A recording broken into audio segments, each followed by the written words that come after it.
মুর্শিদাবাদের লালবাগ সদরঘাটে ফের 4 চাকা গাড়ি নিয়ন্ত্রণ হারিয়ে পড়ে যাওয়ার ঘটনায় চাঞ্চল্য ছড়িয়েছে এলাকায়।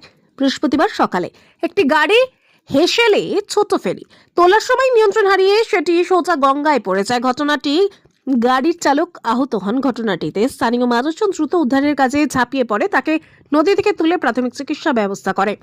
প্রত্যক্ষদর্শীদের দাবি, ঘাটে পর্যাপ্ত নিরাপত্তা ব্যবস্থা না থাকায় প্রায়শই ঝুঁকির মধ্যে পারাপার করতে হচ্ছে সাধারণ মানুষকে। কয়েক বছর আগেও এই ঘটনায় এই ঘাটেই 4 চাকা গাড়ি নদীতে পড়ে এক শিক্ষকের মর্মান্তিক মৃত্যু হয়েছিল।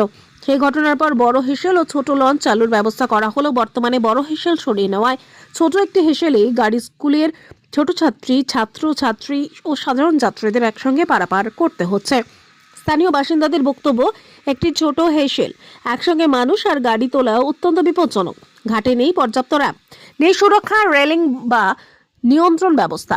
প্রশাসনের নজরদারি জরুরি। ঘটনার পর ঘাটের কর্মী ও স্থানীয়রা মিলে গাড়িটি নদী থেকে তোলার চেষ্টা চালান।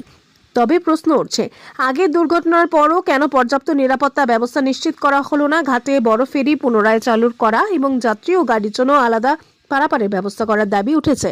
প্রশাসনের তরফ থেকে এখনো পর্যন্ত কোনো আনুষ্ঠানিক প্রতিক্রিয়া মেলেনি। তবে এলাকাবাসীর একটাই দাবি, আর কোনো প্রাণহানি নয়, অবিলম্বে নিরাপত্তা জোরদার করা হোক।